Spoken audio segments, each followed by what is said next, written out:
Hello and welcome. My name is Alan, and we are back with more of the Communist Manifesto. Now, let's pick up where we left off here, which is going to be starting part 2 of the Manifesto: Proletarians and Communists. In what relation do the communists stand to the proletarians as a whole? The communists do not form a separate party opposed to other working class parties. They have no interest separate and apart from the proletariat as a whole. They do not set up any sectarian principles of their own by which to shape and mold the proletarian movement. The communists are distinguished from the other working class parties by only this: 1. In the national struggles of the proletarians of the different countries, they point out and bring to the front of the common interest of the entire proletariat, independent of all nationality. 2. In the various stages of development which the struggle of the working class against the bourgeoisie has to pass through, they always and everywhere represent the interest of the movement as a whole. The communists, therefore, are on one hand practically the most advanced and resolute section of the working class parties of every country, that section which pushes forward all others. On the other hand, theoretically, they have over the great mass of the proletariat the advantage of clearly understanding the line of march, the conditions, and the ultimate general results of the proletarian movement. The immediate aim of the communist is the same as that of all the other proletarian parties: formation of the proletariat into a class, overthrow of the bourgeois supremacy, conquest of political power by the proletariat. The theoretical conclusions of the communists are in no way based on ideas or principles that have been invented or discovered by this or that would-be universal reformer. They merely express in general terms actual relations springing from the existing class struggle, from a historical movement going on under our very eyes. The abolition of existing property relations is not at all a distinctive feature of communism. All property relations in the past have continually been subject to historical change, consequent upon the change of the historical conditions. The French Revolution, for example, abolished feudal property in favor of bourgeois property. The distinguishing feature of communism is not the abolition of property generally, but the abolition of bourgeois property. But modern bourgeois private property is the final and most complete expression of the system of producing and appropriating products based on class antagonisms, on the exhibition of the many by the few, exploitation of the many by the few. I cannot read. In this sense, the theory of the communists may be summed up in a single sentence: abolition of private property.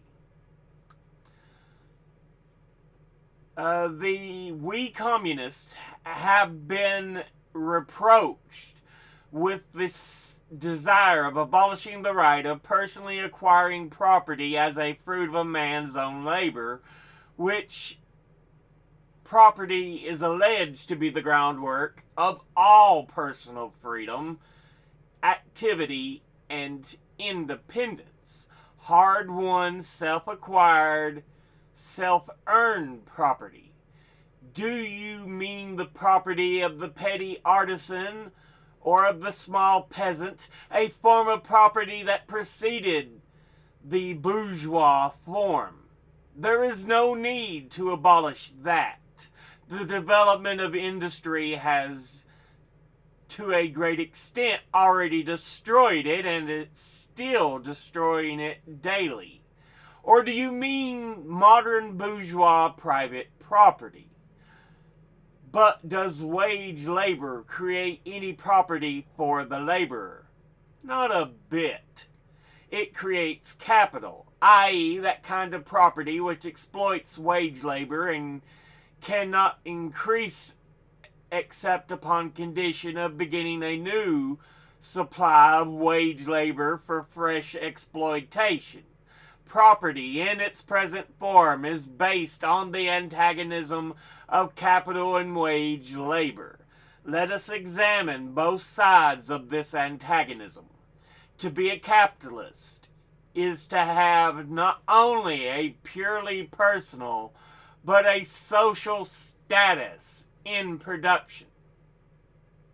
Capital is a collective product, and only by the united action of many members, nay, in the last resort, only by the united action of all members of society can it be set in motion. Capital is therefore not a personal, it is a social power.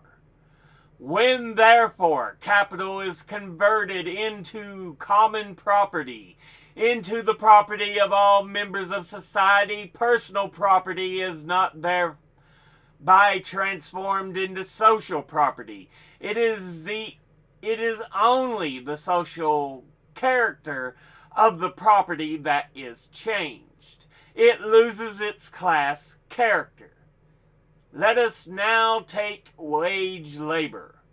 The leverage price of wage labor is the minimum wage, i.e., that quantum of the means of subsistence which is absolutely requisite to keep the laborer in bare existence as a laborer. What, therefore, the wage laborer appropriates by means of his labor merely suffices to prolong and reproduce a bare existence. We by no means intend to abolish this personal appropriation of the products of labor, an appropriation that is made for the maintenance and reproduction of human life, and that leaves no surplus wherein to command the labor of others. All that we want to do away with is the miserable character of this appropriation, under which the laborer lives merely to increase capital and is allowed to live only insofar as the interest of the ruling class requires it. In bourgeois society, living labor is but a means to increase accumulated labor.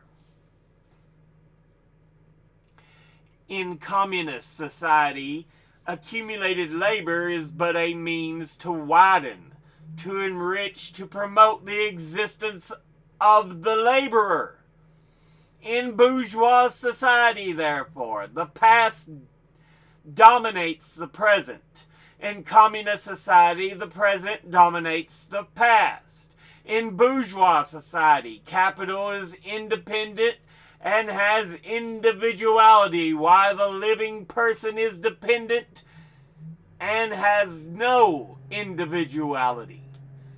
And the abolition of this state of things is called by the bourgeois abolition of individuality and freedom. And rightly so. The abolition of the bourgeois individuality, bourgeois independence and bourgeois freedom is undoubtedly aimed at. Only freedom, by freedom, is meant under the present bourgeois conditions of production, free trade, free selling, and buying. But if selling and buying disappears, free selling and buying disappears also.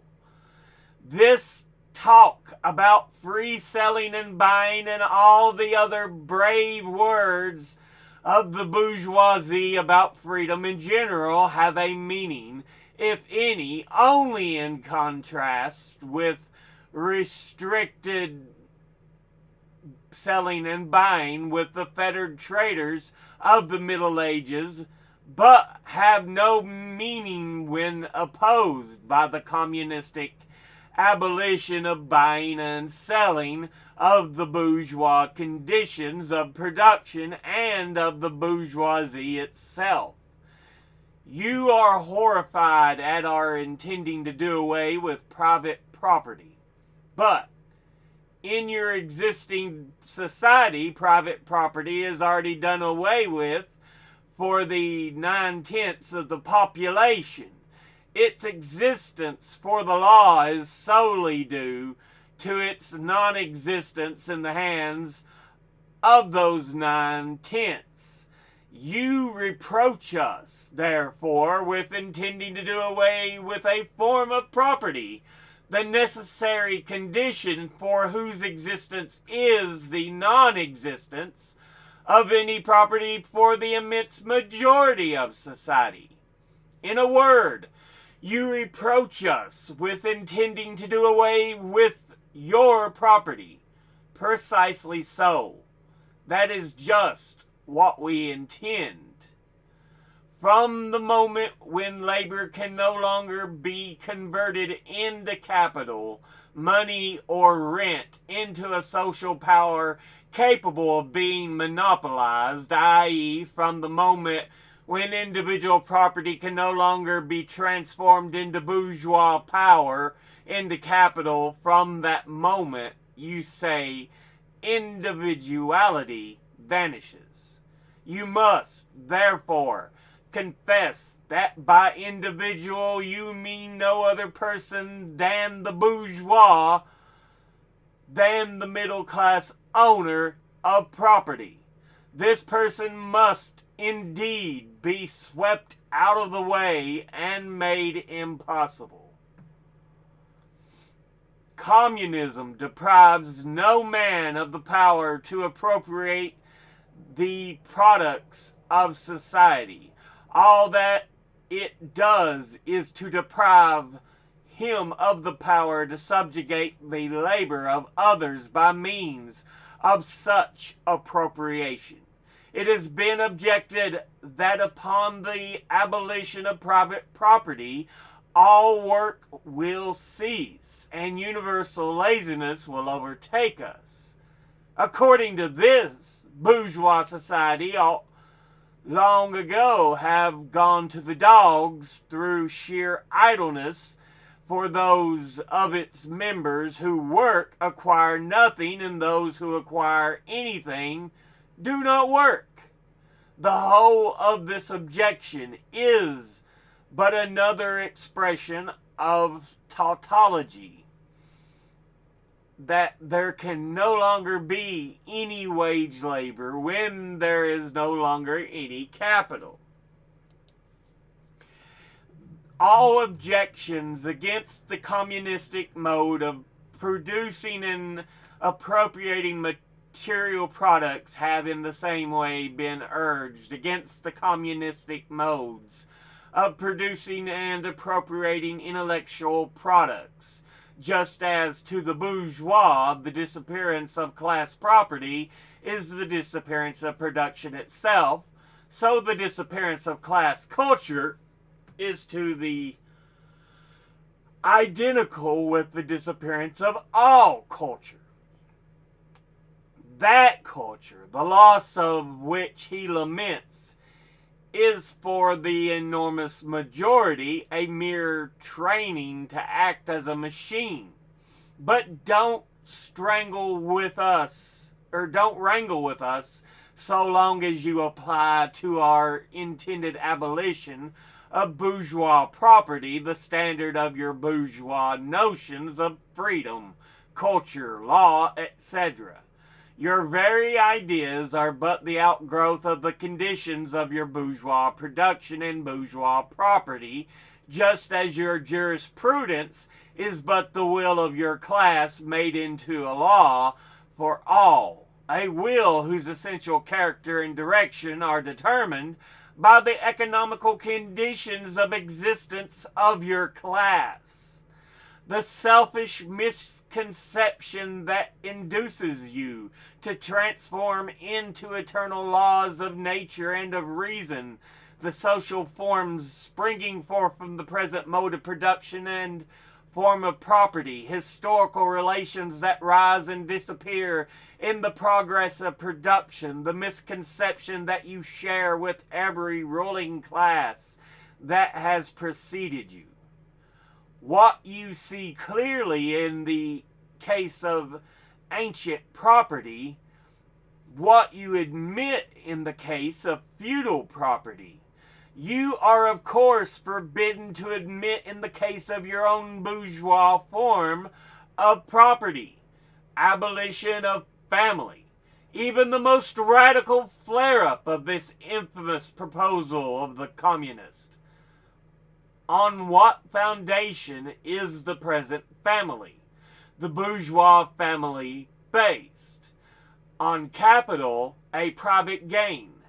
In its completely developed form, this family exists only among the bourgeoisie.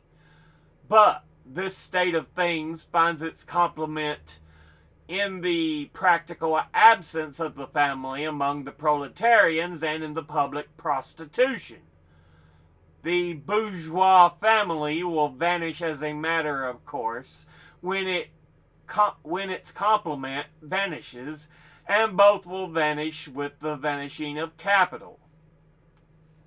Do you charge us with wanting to stop this exploitation of children by their parents? To this crime we plead guilty. But you will say, we destroy the most hallowed of relations when we replace home education by social. And your education? Is not that also social, and determined by the social condition under which you educate by the intervention, direct or indirect, of the society by means of schools, etc.? The communists have not invented the intervention of society in education. They do but seek to alter the character of that intervention and to rescue education from the influence of the ruling class. The bourgeois claptrap about the family and education, about the hallowed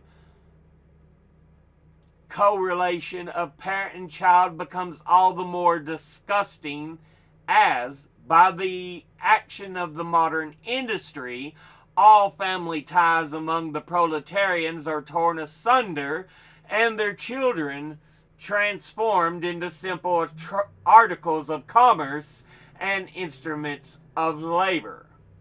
But you communists would introduce community of women, screams the whole bourgeoisie in chorus. The bourgeois sees in his wife a mere instrument of production. He hears that the instruments of production are to be exploited in common, and naturally can come to no other conclusion than the lot of being common to all will likewise fall to the women. He has not even a suspicion that the real point aimed is to do away with the status of women as mere instruments of production. For the rest, nothing is more ridiculous than the virtuous indignation of our bourgeois at the community of women which they pretend is to be openly and officially established by the communists. The communists have no need to introduce community of women. It has existed almost from time immemorial. Our bourgeois, not content with having the wives and daughters of their proletarians at their disposal, not to speak of common prostitutes, take the greatest pleasure in seducing each other's wives. The bourgeois marriage is in reality a system of wives in common, and thus, at the most, what the communists might possibly be reproached with is that they desire to introduce, in substitution for a hypocritically concealed and openly legalized community of women. For the rest, it is self-evident that the abolition of the present system of production must bring with it the abolition of the community of women springing from that system, i.e. of prostitution, both public and private. The communists are further reproached with desiring to abolish countries and nationality. The working men have no country. We cannot take from them what they have not got, since the proletariat must first of all acquire political supremacy, must rise to be the leading class of the nation, must constitute itself the nation. It is, so far, itself national, though not in the bourgeois sense of the word. National differences and antagonisms between peoples are daily more and more vanishing, owing to the development of the bourgeoisie to freedom of commerce, to the world's market, to uniformity in the mode of production and in the conditions of life corresponding thereto. The supremacy of the proletariat will cause them to vanish still faster. United action of the leading civilized countries, at least, is one of the first conditions for the emancipation of the proletariat. In proportion as the exploitation of one individual by another is put an end to, the exploitation of one nation by another will also be put an end to. In proportion as the antagonism between classes within the nation vanishes, the hostility of the nation, of one nation to another, will come to an end. The charges against communism made from a religious, a philosophical, and generally from an ideological standpoint are not deserving of serious examination. Does it require deep intuition to comprehend that man's ideas, views, and conceptions, in one word, man's consciousness changes with every change in the conditions of his material existence, in his social relations, and in his social life. But we'll go ahead and end there. That puts us on page 40. Yeah. So, we're looking at a number of things he's going over with the ideations of how communism would function.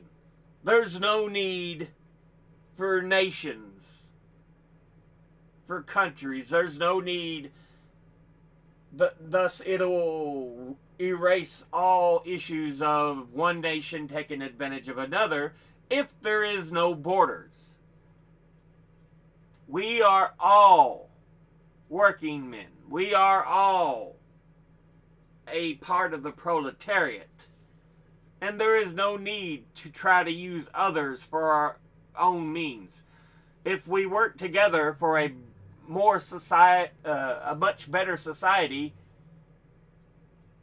that serves everyone, there will be no need to try to gain an upper hand. They also point out the bourgeois system, the capitalist system, is why many of our laws and institutions are in place.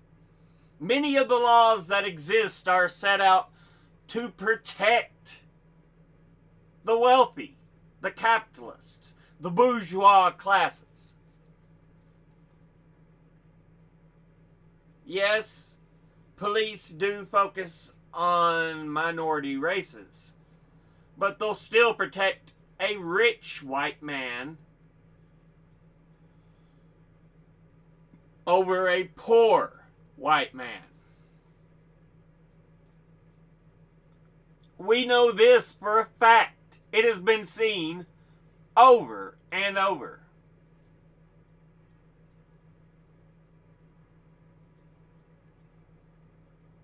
So it is a society we must work for together for us all to make it better. But capital focuses all power and control in the hands of a few. It talks about private property being owned by more or less just 1/10 of society. Again, the wealthy, the powerful, the bourgeois class.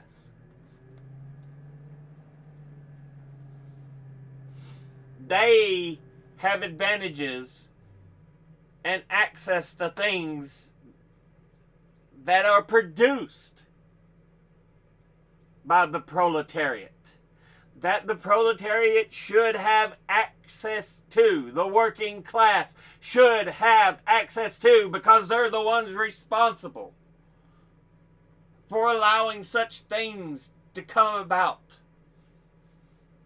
But no, it's again this advantages being taken by the bourgeois, the wealthy, the powerful.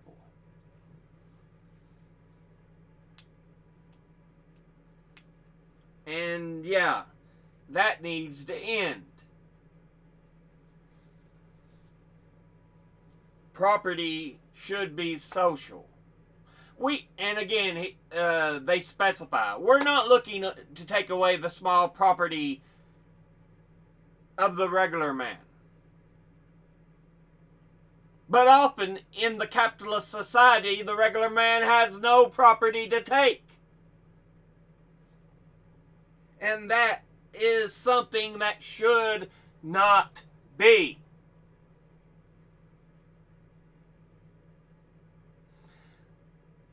They want women to be equal in class. Remember, the Manifesto was written in the 1800s.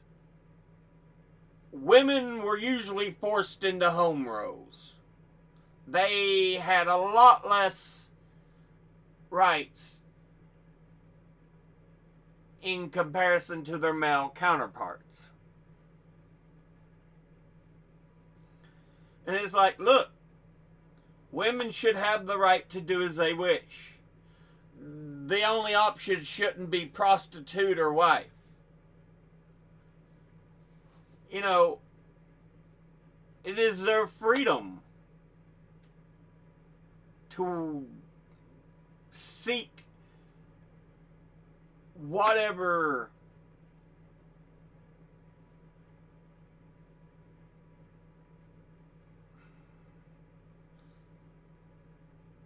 life's work they want to seek.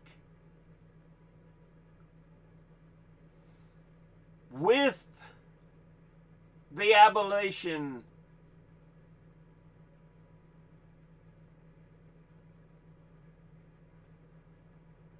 of modern capital, it gives women the chance. And then, even before we're talking about women, he talks about the children, about family. And often many children are set about working in factories, working jobs many others don't want. Infamously is the chimney sweeps of England. Children, because they're small enough to get in there and clean out the chimneys,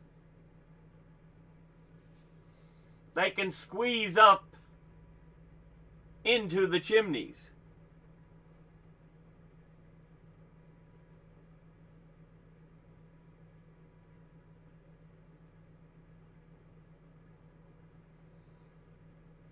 But despite how dangerous it is, hey, this works, so let's continue using children for labor.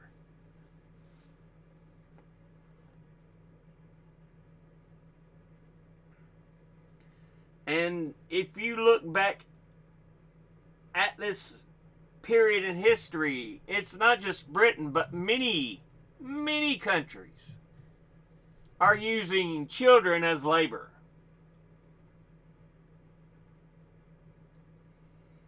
And children are dying or losing body parts, becoming ill. Often there is no education. There is no learning. But they even point out how modern schools and other institutions are usually set up for the capitalist system. Because if you look at it, it feels like many children are just sent into school just to learn enough to go out and get your job. They tried to push for a while there the college thing, but of course they made it money maker, and now many are with debt.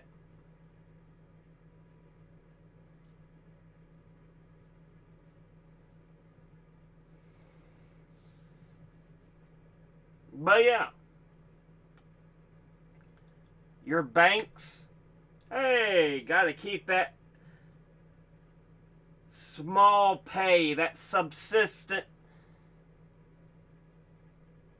recompense for the effort you put forth to be put into a tiny, tiny account. Because we don't want you dying just yet. We want to squeeze that labor out of you. So we're just going to give you enough to subsist on.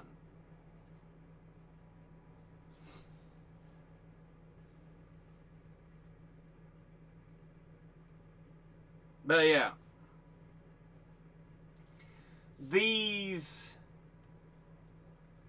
are what some of the Communist Manifesto points out.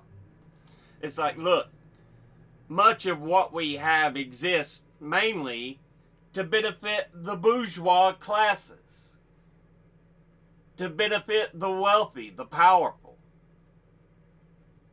Very little of it's truly set aside for the actual normal person, the actual working class person. The regular individual, the proletariat. Most of it's for the bourgeois, the bourgeoisie.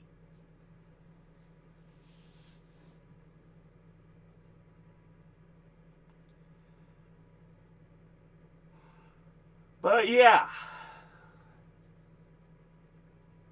we'll go ahead and end this episode there. But, as always, educate thyself, think, read, study, learn. Someone tells you something you have trouble believing, ask them to cite their sources. I'll be putting these two sources in the description box below the video. Thank you all for watching. I'll see you all in the next episode. Until then, later.